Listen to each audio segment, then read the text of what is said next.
Hey, it's David Breeze Flippers back in my office. I thought I'd do something a little different today. I was riding my bike this morning like I try to do about every morning, and I was listening to some podcasts, various different ones, and it got to thinking about one that I heard that they were talking about the secret to reselling, the secret sauce. What's the secret? There's no secret. So I had to tell you guys that there really is no secret to reselling. It really is about work. It's about understanding things. But it got me to thinking about what were some things that I had to learn in the very beginning that helped me with my reselling. So I made some notes. So if you see me looking off to the side, I made notes so I don't ramble for an hour and a half and drive you guys nuts. I want to try to get to the point. I'm also going to talk about what sold the past day, just so we can kind of see what's coming through. And I think it'll probably be a good week.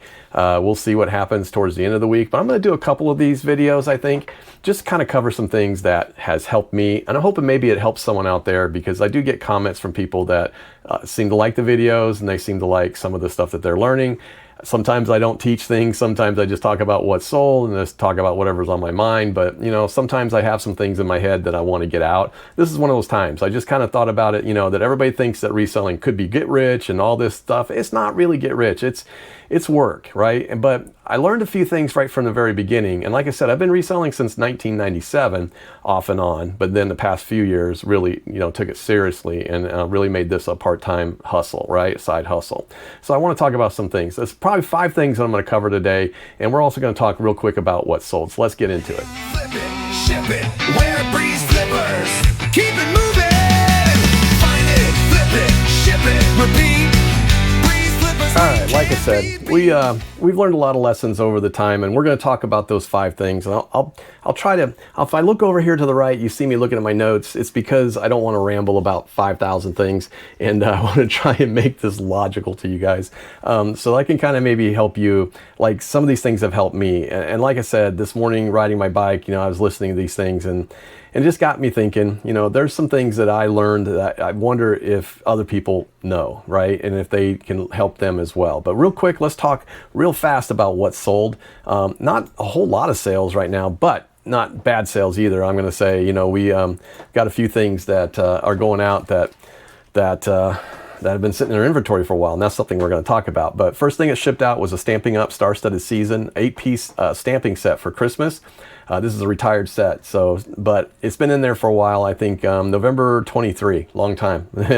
Anyway, it sits in the drawer. I've got a few Stamping Up stuff left, and I'm still trying to sell them off. I probably won't buy Stamping Up stuff anymore unless I got them really, really cheap. And I don't even know if I would even then. I'd probably lot them up and sell them as big lots if I got them really cheap. But we've been sitting on this one for a while. Sold it for $5, took an offer on it. It's going local Florida, so it's not going to be too bad to ship. And I think I got $6.99 shipping on it. So anyway, that went out. And then I sold some spoons, a set of 4 Oneida Cantata Community Stainless Steel spoons. All right.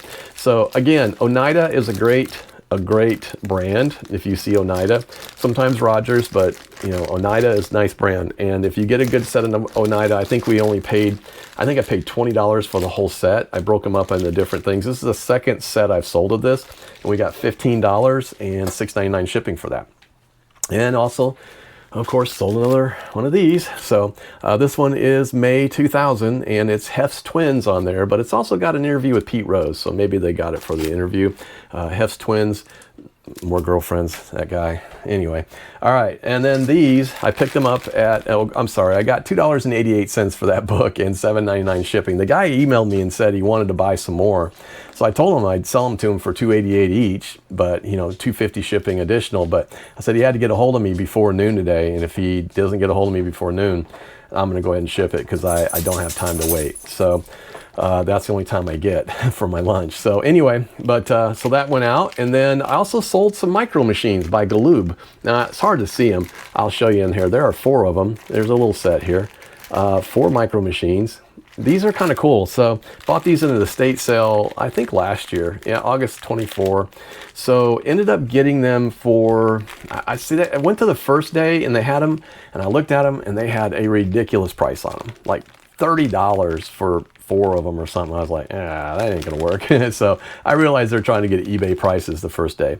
So I went back the next day and they were still there, and I said, hey, would you take this for all of them? And I think I ended up getting I wanted to say there were 18 or 24 of them. There was quite a few of them, but I ended up getting them for $13. So anyway, I kind of estimate about $3 to $4 for each pack. Ended up selling that for $19.79, and it'll go out free shipping. Those will be easy to ship. Last thing I sold, and again, we'll talk about stuff being in an inventory, but this is a book bag, a brand new computer book bag. It's basically just a gray computer book bag. It's got a logo or name on it, but doesn't really matter. I picked it up at a garage sale for $2, and that was back in July of 23. So it's been in there a while. However, this is back to school time. So if you have stuff that is like this, backpack, any kind of back to school stuff, get that relisted or listed. If it's been sitting in your inventory for a while, I just did a sell somewhere on this and relisted it on 13 July. So this year, so just recently, and it sold. So anyway, it's that time of the year, guys. So look for your backpacks, look for your stuff. Matter of fact, I'm going to do that today after I'm done. I'm going to go back through and look for any other backpacks I have, take them down and do a sell similar and relist them. So that's kind of what's gone out. It's just a little under $100, but again, first part of the week, I'm not really worried about it. I'm pretty sure we'll get a few more coming in this week. It's going to be a busy week for me with a lot of stuff going on, but I'm sure we will still get some sales. Now, I want to talk a little bit about the 5 things, okay? And now I'm going to try to do my best not to ramble. I'm going to get very into what you got and just kind of say, this is what we did. But when we first started, right, I didn't really know. I mean, yes, I had been selling on eBay since 1997, but the selling that I did was just off and on, off and on. It wasn't like the way it is now, right? I'm not like dedicated to it and set time aside and do all the stuff that I do. I was just basically throwing something up, it sold, yay, got some money, went on, right? So when we got serious about it, we had to learn a lot of stuff, and I didn't know a lot, right? I thought I did, but I really didn't, right? So I had to go and listen to a lot of videos, and that's what I do now. I listen to podcasts. I ride my bike every morning. I listen to podcasts. I watch videos, work, on a desk all day here. I'll have a YouTube running in the background. I can multitask and listen to things, and I hear things, and I enjoy it, right? So I hear things all the time. And the thing I was listening to today, like I said, it was I'm not even going to talk about who it was, but they were just talking about, they made a joke about being the secret sauce. There's a secret. Here's the secret to reselling. There's no secret, guys. The secret is hard work. If there's any secret at all, it's dedication, it's consistency, it's hard work. So I got to thinking though about those 5 things though that I had to learn. And there's probably more. There's like 55 probably if I was going to go through them all. But I just thought about these 5 things to start out, and that's what I'm going to talk about today. So first of all, number 1, all right, I think today I like to say just understand what you're selling and how fast it will sell. So the one thing that I did not learn, and this is a couple cases in point, right? I've got these book bags, I've had these, spoons and other stuff that's been sitting in there, right? So when I do sourcing today, I hadn't really looked at what the sell-through rate was, right? When I did today, but when I did it back then, I just grabbed stuff. We started with the stuff in our house. So we didn't really care about sell-through rate. We just listed it. I had all these different, posters and Disney things and collectibles and all this stuff. I didn't really care. I just listed it. Some of those things we still have today, and that's from 2021. But, they're in a place where it's not taking up any space. But because they hadn't been taking any space for 15 years before that, so they were just in our closets or somewhere. So anyway, we kind of went through that and started, selling all the stuff that was around the house. But then as we started sourcing, I would see stuff being picked by other resellers on YouTube, and I'd say, "Ooh, let's go look for that." Didn't really look to see what the sell-through rate was, right? So it's, in simple terms, the sell-through rate is you take the number of active sold listings on eBay and you divide it by the number of sold listings and you multiply it by 100. It's that simple, okay? If your resale rate and you're looking at, let's say, you go for 90 days, I like to look at the 90-day average because I want to know if something sold in 90 days. If something hadn't sold in 180 days or a year, I might rethink that item because a good chance that I'm going to be sitting on it for a while, right? Especially if there hadn't been that many solds. So I will generally kind of look at it and say, okay, I'm gonna pass on that. But I think a good rule of thumb, is what are you comfortable with storing, right? So if you're comfortable with storing something for long term, you got the space for it, you got a big warehouse, maybe you buy it, right? And you go for that. You choose the slow. the slow dime over the fast nickel, right? If you understand what that means, you sell it fast, cheap, or you sell small things that are quick, or you hold on to something to get the maximum amount of value out of it, right? I have some comics like that. I have a lot of graded comics like that. So some of those things are easy to store though. I can store 400 comics in 4 short boxes and they're just stacked right there. That's not too hard. I don't care about it. I have 100, almost 100 graded comics that are also stored in my other room, but they're just in 4 boxes, right? And then the ones on the wall, and some of those are for sale. Some of them aren't. Some of them are for sale. But my whole point is that it's easy to store. But I also have 15 or so bins out in the garage of hard goods, of soft plush and all these different things. So those are the things that I want to sell through a little faster. So I do look at the sell-through rates. Now, if I was buying a bundle of stuff, for instance, the big plush buy that I made, I didn't look at the sell-through rate. I just looked at a couple things and said, those are going to sell, right? And I bought them because the value was there. It was just too good not to buy that amount of stuff. So I did that. So I think that's the first thing you kind of look at is you go, okay, is the sell-through rate good? Is it going to sell? Are we going to be able to make some money off of it? Or, are we going to be sitting on this for a long time and hope to get something down the road? So understand your sell-through rate. And like I said, a good rule of thumb, look at your 90 days and just ask yourself, if it's not going to sell quickly, is it worth storing? I think that was the hardest thing for us to learn in the very beginning because we bought a lot of stuff. And just recently we have tossed a bunch of stuff. That last garage sale that we had for my daughter's stuff, we tossed a whole bunch of stuff to kind of move it through. All right, know what you're selling. Number 2, hard thing for me to do, but I think it was important. Now, you guys may think there'd be 15 other things that might be more important, but this one was important for me because the shipping strategy. Number 2, I had to figure out how to ship things. 1, I had to learn how to ship things. And you're going to find that same thing. You're going to go, oh my God, how do I ship this? It's like, how do I ship this book bag? Or, how do you ship magazines? Or how do you ship little toys that could break? Those are things you will learn. You will learn sometimes the hard way, but part of that shipping strategy is to also decide, how are you going to ship? Are you going to do calculated shipping where they pay for the calculated rate and you have a percentage in there so they pay more close to the retail rate or less, or are you going to set a flat rate and to say everything is this rate no matter where it goes? Or are you going to do free shipping? And those things are hard to judge, right?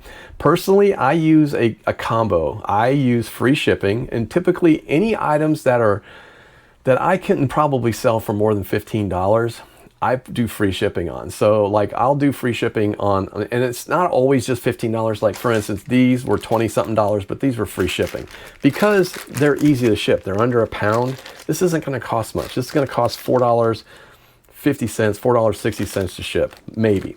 And so I factored that into my price, right? So I know that these things were selling between $15 and $20 for 3, 4, or 5 of them, just depending on what they were. So I would just kind of factor in that $4.99, $4.50 kind of cost for shipping and set free shipping. I also have free shipping on my comics, but I also know that it costs me with the box and everything about $5.50 to ship. So on many of those occasions, I will just kind of factor that into the price as well. So I know if the comic is worth maybe $12 to $18, I'll factor in that amount so I know that I'm going to be competitive. So those are all really important things. And you have to kind of come up with what you're going to do. Now, if you're worried about shipping and you want to make sure that you don't get caught and because flat rate shipping is great, it's competitive, right? So like for instance, my hats, they're all $4.99. It doesn't matter where it goes, it's $4.99. Sometimes I win. Sometimes I lose.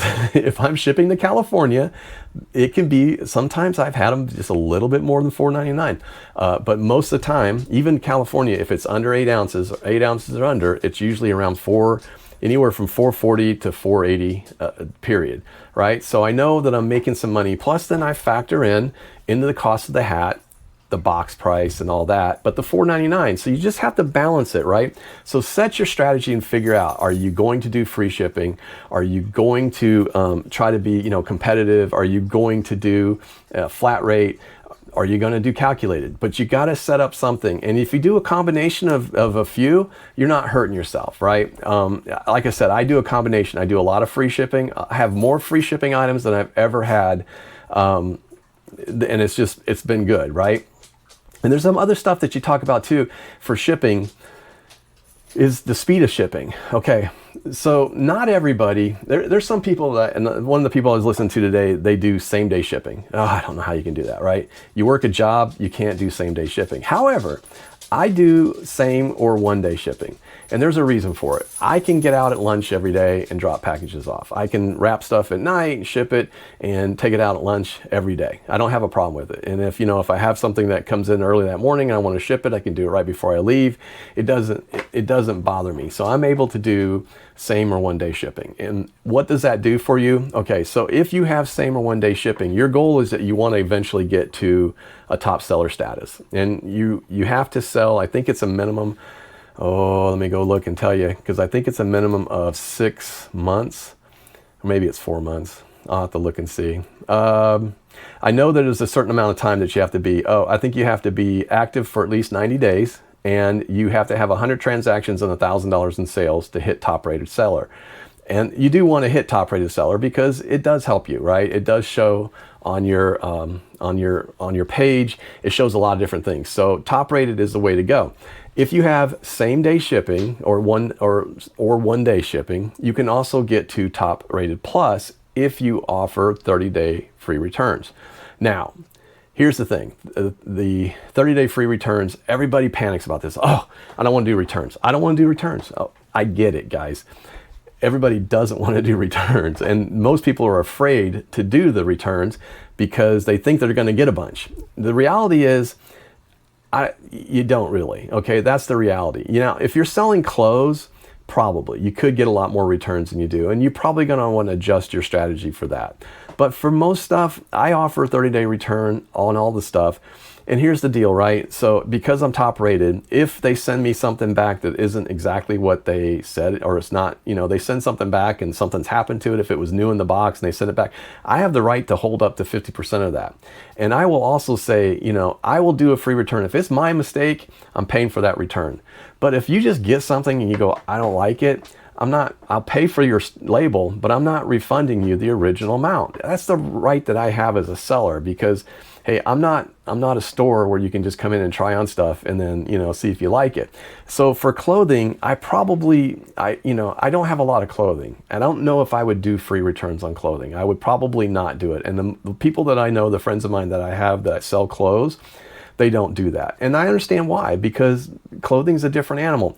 But if I'm selling something new or books or comics, I don't have a problem with it because I give enough pictures, I show everything, all the hard goods that we do, we get enough pictures, we tell what it is. I'm not afraid of the returns, right? You get few of them. Every once in a while you get one.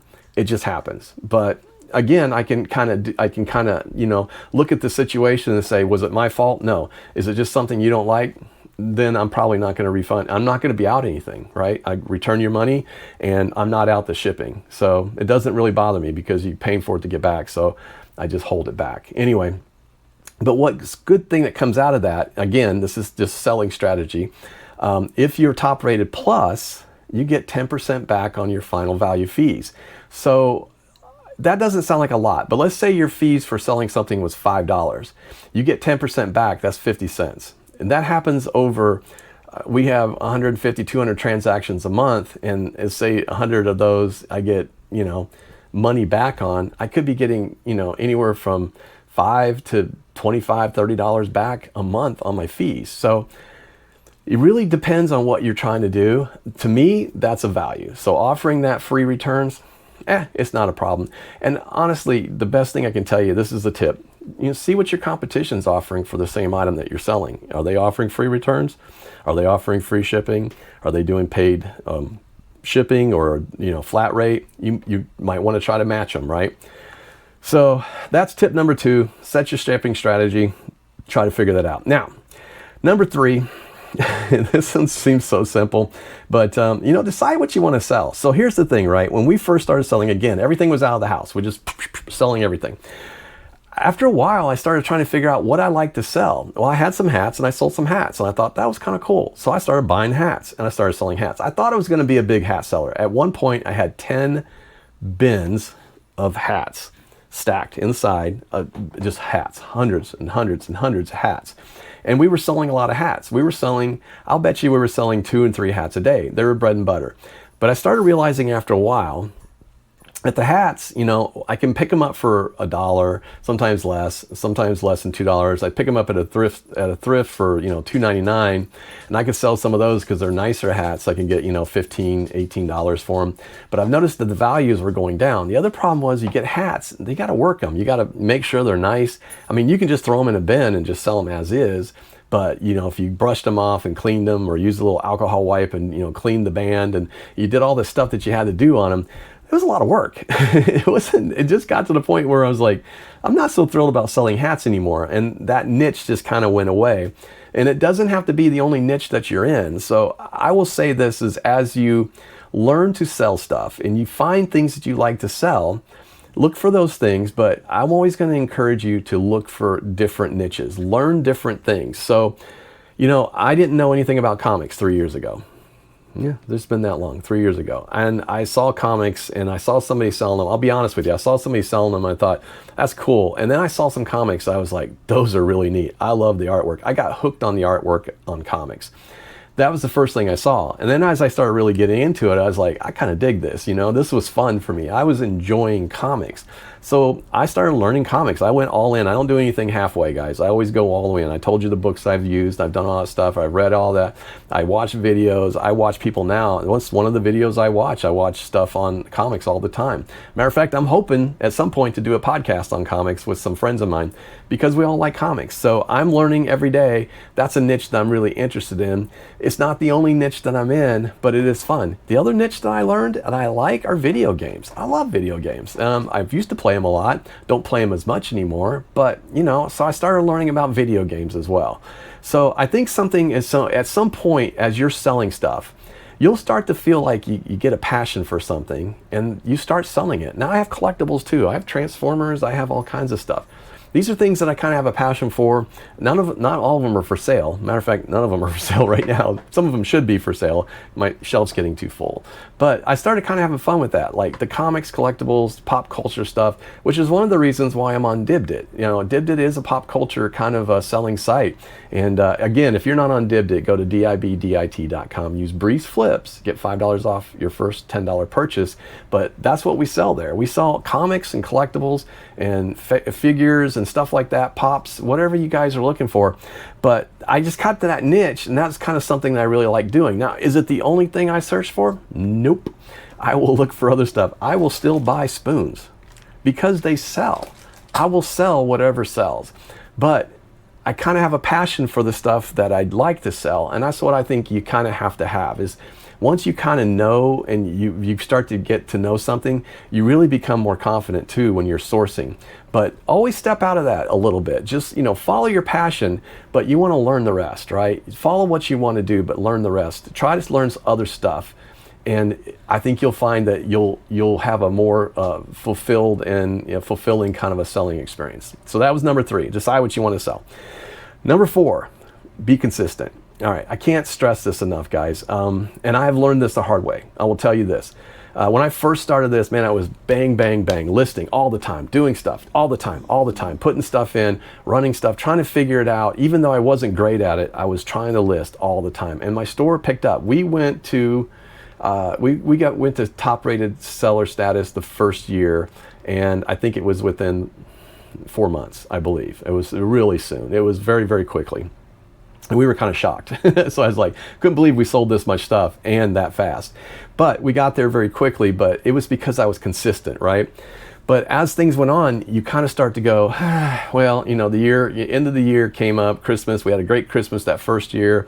And then, it was that lull that comes into January and you're like, I don't want to do anything. And honestly, took a little time. I didn't do anything. It wasn't consistent. I wasn't getting enough listings in, and the store dropped. It went down a little bit, and we started seeing that, and I started going, why is this happening? So again, research, kind of learning, and kind of the hard way, figured out that you really have to be consistent with your listings. Now, does that mean I got to list every single day? Now, I list every day, all right? And that's because I do listings over the weekends, on the evenings, and I schedule them out, right? I can schedule them out, I think, 20 days in advance.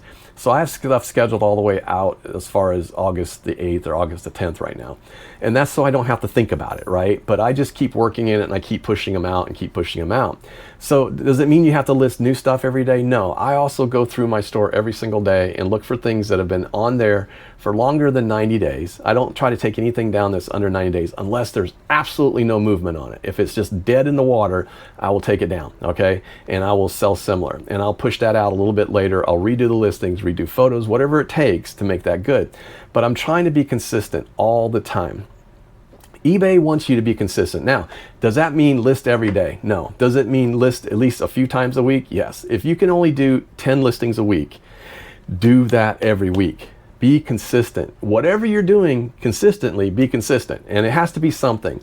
eBay wants to reward you for activity, and that's what's important. The algorithm's going to reward you for anything you're doing in your store, your listings, you're updating, you're changing, you're doing something, right? And preferably putting in at least a few, even if you can only do a couple a day, at least something every day, right? They're going to reward you for that activity. So be consistent in what you're doing. And even if you just have time, if you have 1 hour a day, that's it. That's all time you have. Then use that time. Even if you're just relisting or revising one listing a day in your eBay store, it's going to help something, right? It's going to help you a little bit. And the more you list, there's a lot of people that say, oh, you got to list consistently 25 things a day. Guys, if you can do that, super. That's wonderful. You're doing a great job. And to those people that tell you that, good on them. But some people, the reality is, especially if you're part-time, you might only be able to do 5 a day. You might only be able to do 1 a day. Just do something, okay? And as time goes on, you start learning that time management skill. You start getting better at listings. You start feeling more comfortable. You start getting better at sourcing. That number is going to go up, and your sales are going to go up as well. But doing something every day is going to at least keep that algorithm looking at you going, he's still doing something, all right? So be consistent, number 4. Number 5, learn to list better. That's such an easy one, but one I had a hard time with. Honestly, I wasn't doing great. I didn't do good photos. I didn't really probably use right lighting. I didn't use good angles. Even to this day, I set up a new photo station and the lights I had were terrible. My pictures sucked. They just looked terrible. So I've got a run of pictures for about a month that I got to go back and redo. And I got some new lights and it's working a lot better now. So I'm able to get much better pictures. I just don't know why I was putting shadows in there. Something to do with the syncing of the LEDs.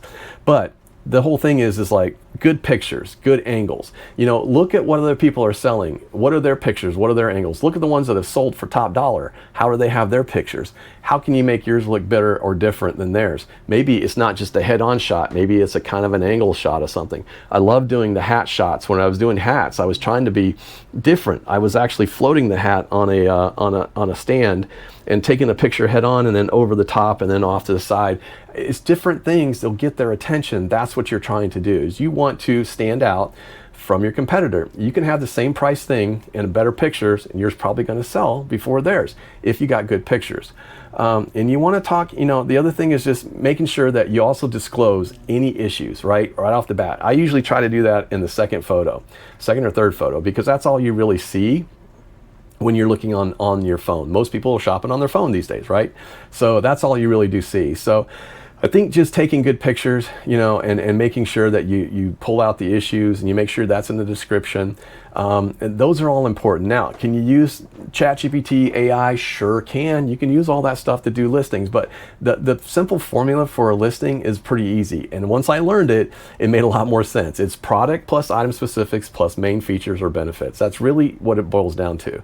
And, if it's like a brand or a model like Nike or Lego, it can include descriptors like running shoes, minifigures, or camera lens, whatever it is.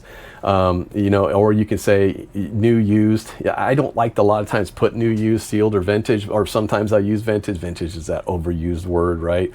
But sometimes you look at what other people are putting in there, and if you don't put yours in there, it might not be. But like relevant words for keywords, for search optimization, anything that would be like collectible, toys, rare, retro, I don't know, some different things like that. So you can kind of go through and start looking, but I just say, look, if you're doing a sell similar, look and see what other people are putting in there. If you're using AI, you got to train your AI to do this right. Now, there are some AI listers out there, and again, I've already talked about them.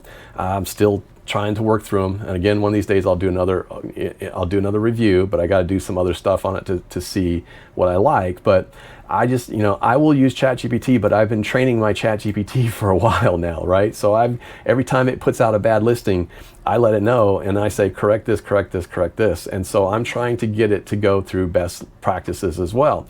So just know product plus item specifics and main features or benefits.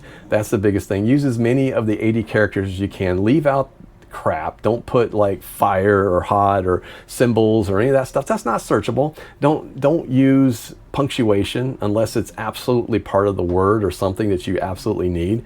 You don't typically need that. You want size in there. You want this. Think of it this way, guys. How would you look for it? What words would you use to look for the item that you're selling, right? And so when you go through and start looking at that, I just get so turned away from anything that's like got fire in it and like hot and all this crap like that. It doesn't really appeal to me. I want to know the size. I want to know what the condition is. I want to know what it is. I want to know the product. I want to know all the stuff about it. That's what you're trying to do. And you know what? If you do that, like for instance, like I don't know, Nike Air Max 2020 running shoes, size 10, black men's, and that's it, new or free, or new in box or free shipping. You can put free shipping on there, but sometimes people use filters for free shipping. You think about what you do on Amazon when you search. A lot of people will say, is it Prime? They want to make sure they get it within a few days. I think they search that way on eBay too. A lot of people will look for free shipping and they'll mark the filter for free shipping. But I think most shoppers are pretty savvy these days and they know that they're looking for the best price. So they usually do price plus shipping so that they know that they can get the best price. So if you got something that's $20 and it's free shipping, it's going to show up with the $15 and $5 shipping, right? So yeah, I think that's the best way to do it. But those are just good examples to learn. Just learn to do your listings and check to see what works, and then use some description. You don't have to use the eBay AI listing, which to me that sounds kind of fake. Just be simple in it, right? So I do have my ChatGPT. It does put the bullet points and stuff and information in there about an item. I especially do a lot for comics. I put more information in for comics because, hey, if you're new to comics, you might want to know who's in it, who wrote it, who did this. I put that information in there, but you don't have to do that for everything. You can put a little bit about condition. You can put a little bit about this. There's information that's relevant to that item. Put that in the description, right? Into the item description. And always try to make sure you tell what the condition is, all right? So, here's a little mini checklist. Just make sure you got good lighting on your camera. And again, you don't have to have a fancy light box anymore because there are so many apps out there. Plus the eBay photo background remover and background adder isn't too bad. You can try it out. It's not bad. Make sure you get your keywords up front in your listings because that's what's going to be seen first and searched first. Describe any flaws that you have and just keep your photos. Make sure that your photos are mobile friendly because most of the people, I want to say a large number, I wanted to say it was like 80%. At some place I saw something that said about how many people actually search on eBay through their mobile, and it's a lot. So make sure those photos are mobile friendly. And listen, here's one thing that drives me nuts. I'm gonna grab this little car. So my grandson was playing with this. Okay, see this car? If this is the photo and you're seeing this, you wouldn't be able to see it. But guess what? If you're taking the photo and this is the car and you have it this close in your picture, they're gonna see it. It's gonna make a lot more sense, right? So don't put a lot of white space. Get that picture zoned in and get a good picture. I had to learn that too, guys. I have so many, if I could go back and show you the pictures, they were horrible. They were horrible.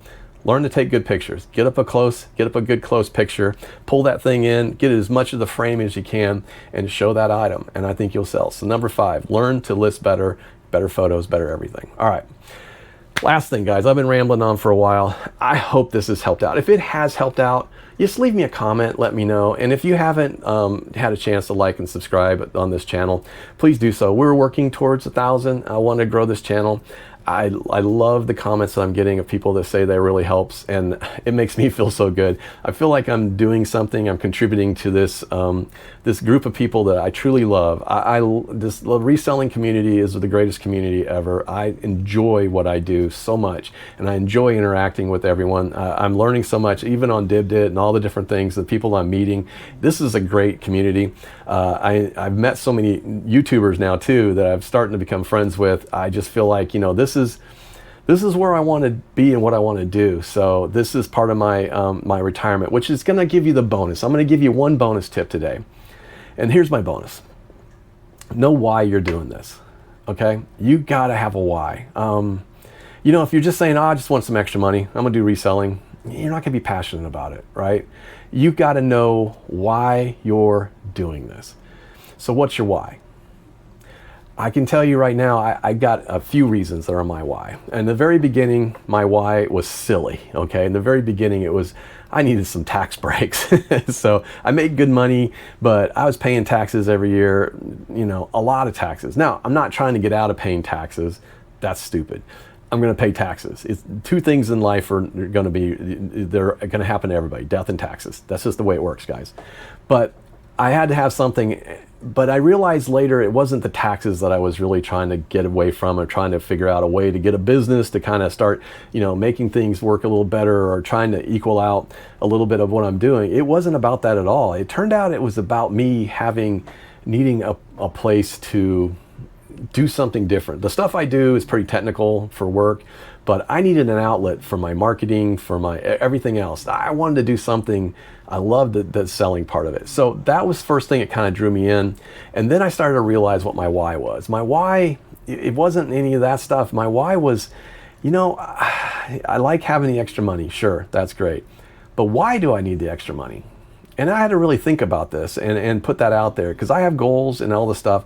My why is my family, and that's my why. Here's why. Here's my why. I'm going to be honest with you. I have two daughters, 128 and 125, and a grandson that you guys got to meet on the last video. He's adorable. He's going to be 4. I don't get to spend enough time with them. They grow up, and that's what happens, and they all go different directions. And right now, both of my kids are going to be 8 hours away from me. And my current job, I can go anywhere. I could go there and spend 2 weeks with them if I wanted to and work from home, but Sherry can't. Sherry has to work. She goes in every day. She manages gift stores for a hospital, and she has to go in every single day to work. So my why is my family, but my why and what I'm trying to accomplish is we want her to be able to retire. So we got to replace her income. If we can replace her income, then that's very simple. We can go, hey, let's go up and see the kids for a week. And I can work up there, right? And we can put our store on vacation, or I can actually got some people, I can probably have them do shipping for me. It's not a big deal, right? So we can make things work, but we have to figure out how to get that to work, right? So my why was my family. That was the first thing. Now, the other stuff that we like doing, sure. A lot of this stuff is great. We have fun. We make a little bit extra money. The money goes towards, all the things that we need to do, or it's paying some bills. It's paying some things off, right? So we're enjoying that. We do get a tax break from it. Yeah, I claim everything, guys. If you're not doing that, you need to get my Reseller Genie. And if you use Breeze Flippers, you actually get 15% off your first month. But I'm going to tell you, get something to do book work. That'll help you. That's going to be a point for another video. I'm going to do a whole video on that. But it is a good tax break for me. It's helped out. But my why is personal, and I think your why has to be personal. If you need to, because if your why is to pay off some bills, that's your why. Write it down. Get it out in front of you. If you're a visual person, write that down. Keep that in front of you all the time. For me, I'm the same way. I know in my head what I want to do, but sometimes I'm telling you guys, the why is what's going to keep you on track. The why is what's going to make you do the thing that's uncomfortable. The why is going to make you do this in the evening when you go, I am tired and I can't do this anymore. Your why is going to be the part that's going to help you move your business forward. So figure out your why. And when things are slow and things are bad, just rely on that. Go back to why I'm doing this, and I think that's where you're going to, it's going to change your whole outlook on what you're doing. So those are my 5 things, and my one bonus thing: know your why. and I'll tell you this, I will tell you to recommend that, you know, connect with the community out there. There's a lot of resellers, including myself. You got questions, you got things. I'd love to do a whole question and answer thing. One of these days I'm going to do a live. I'm just going to go out live and just kind of talk to people. I enjoy that part. And again, I'm not the expert on everything. I just have made enough mistakes that I know things not to do. And I'm still learning. I watch a lot of people out there. I watch, you know, and I'll go through the names sometime. I will tell you all of them, but I've said it a million times. Kevin Commonwealth Picker. Some people like him, some people don't.